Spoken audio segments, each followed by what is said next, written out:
रुख कर लेते हैं। इजराइल ने ईरान के ऊपर ताबड़तोड़ अटैक किया है। इराक के हैवी वाटर रिएक्टर पर हमला। मैक्सार की सैटेलाइट तस्वीरों से खुलासा हुआ है कि इराक रिएक्टर में भारी तबाही हुई है। इजराइल ने इराक को निष्क्रिय करने का दावा किया था और वैसा ही कुछ दिखाई भी पड़ा है। इराक का हैवी वाटर रिएक्टर पूरी तरीके से तबाह हो गया है, यानी यहां पर अब आगे शायद ही कभी न्यूक्लियर रिलेटेड कोई काम हो सके, क्योंकि उसको करने के लिए भी दशकों लगेंगे इस जगह पर वैसी सुविधाएं बनाने के लिए। चार खास मेहमान मेरे साथ इस वक्त जुड़ रहे हैं और रोजाना हम लोग चर्चा कर रहे हैं बदलते परिदृश्य, बदलते समीकरणों को लेकर। मेजर जनरल जेके बंसल मेरे साथ इस वक्त जुड़ रहे हैं डिफेंस एक्सपर्ट के तौर पर। मेरे साथ सुरेश गोयल जी जुड़ रहे हैं पूर्व राजनयिक के तौर पर, बहुत स्वागत है आपका भी। मेरे साथ तपेश चौधरी ग्रुप कैप्टन इस वक्त मेरे साथ जुड़ रहे हैं और साथ ही सुरेंद्र सिंह लाली साहब फॉरेन अफेयर्स एक्सपर्ट के तौर पर, विदेशी मामलों के जानकार के तौर पर। आप सभी का स्वागत करते हुए सबसे पहला सवाल मेजर जनरल जेके बंसल आपकी तरफ मैं रखना चाहूंगा। ऐसा लग रहा है मेजर जनरल जेके बंसल, मेरा नहीं, जो लोग वॉर को, जो लोग इन टर्म्स को समझते नहीं हैं, जो लोग डिप्लोमेसी को समझते नहीं हैं, ऐसे लोग बहुत बड़ी तादाद में होते हैं। शायद 2-3% लोग ही बहुत बेहतर तरीके से डिप्लोमेसी और इन इक्वेशन को समझते हैं। बाकी सब लोग उसी तरीके से देखते हैं जिस तरीके से चीजें आ रही होती हैं। तो मैं उन लोगों की तरह से सवाल आपके सामने रखना चाहता हूं, क्योंकि सब लोग खबरें सुन रहे हैं लेकिन जानना चाहते हैं होगा क्या। तो क्या ऐसा हो सकता है जिस तरीके से ये जंग एक एक करके 8 दिन पूरे कर चुकी है, क्या ईरान इजराइल जंग भी ईरान इराक जंग या रूस यूक्रेन जंग की तरह से सालों चलने वाली है? जेके बंसल साहब। राजीव जी नमस्कार। बहुत ही सर। बेहतरीन प्रश्न आपने पूछा है ये।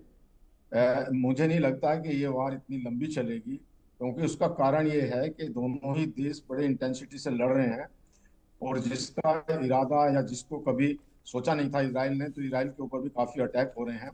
और अटैक में से उनके 10% 10-20% जो है इसराइल की मिसाइलों को वो नहीं रोक पा रहे हैं। इसलिए इसराइल के अंदर में बहुत जो है विध्वंस हो रहा है, काफी डिस्ट्रक्शन हो रहा है। और जो अभी नए उनके सेनाध्यक्ष हैं ईरान के, और जो सीडीएस हैं, और जो उनके जो आरजीसी के आईआरजीसी के कमांडर हैं, उन्होंने एक जो अपनी स्ट्रेटजी बनाई है और जो मिसाइलों का जखीरा निकाला जा रहा है, और कुछ मिसाइल ऐसी भी हैं जो ओरेसनिक टाइप की है, तो इस प्रकार से काफी इसराइल के ऊपर में इस तरह के झटके लाते हैं। हालांकि इसराइल ने 40% उनके लॉन्चर खत्म कर दिए गए हैं और जो न्यूक्लियर ठिकाने हैं उन पे भी वार किया जा रहा है। जहां तक आपने फोर्दो की बात करी, उसमें फोर्दो जो है करीब 100 मीटर नीचे, करीब 300 फीट से भी ज्यादा है।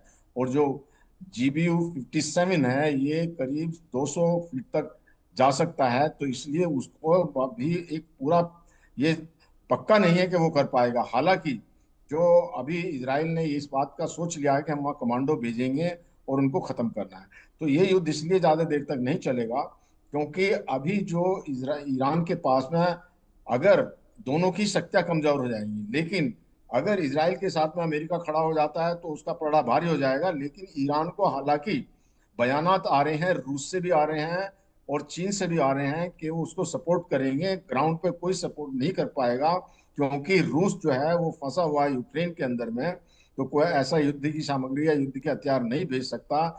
चाइना जो है वो कुछ हथियार भेज जरूर रहा है, लेकिन अपने सैनिक कभी नहीं भेजेगा। तो इस स्थिति में या तो प्रेशर में आके जो 2 हफ्ते का टाइम जो है प्रेसिडेंट ट्रंप ने दिया है, और ईरान जो डील पर साइन कर देता है, उनकी शर्तों को मान जाता है। शर्त एक ही है कि वो न्यूक्लियर हथियार ना बनाए, जिसमें अमेरिका भी यही कह रहा है, इसराइल भी यही कह रहा है। अगर ये बात मान लेता है तो बात खत्म हो जाएगी। अगर नहीं मानता है तो इस युद्ध में अमेरिका को भी कूदना पड़ेगा, कूदेगा, क्योंकि अमेरिका इसराइल को सपोर्ट करता है। इसके अलावा जो अमेरिका के अंदर में यहूदियों की एक बहुत बड़ी लॉबी है, वो भी प्रेशराइज करके अल्टीमेटली अमेरिका को युद्ध में उतरना पड़ेगा। और जब अमेरिका और इसराइल अटैक करेंगे तो उस समय जो है खात्मा काफी हो जाएगा, ईरान का विध्वंस, और हो सकता है रिजीम भी चेंज हो जाए। जिस तरह का ये खामनी को खत्म करने की सोच रहे हैं, तो इस प्रकार से ईरान का भलाई इसमें ही है कि वो डील पर साइन करे और ये युद्ध को खत्म करे, नहीं तो ये वहीं पर खत्म हो जाएगा, आगे नहीं बढ़ेगा। जो विश्व युद्ध की बात यहाँ से नहीं होएगा। विश्व युद्ध तब होता है जबकि अमेरिका का इंटरेस्ट तो है, लेकिन रशिया का चाइना का इंटरेस्ट इतना नहीं है कि वो आके अपने आप को इसमें झोंके। जी। चाइना का इंटरेस्ट है ताइवान, रशिया का इंटरेस्ट है यूक्रेन।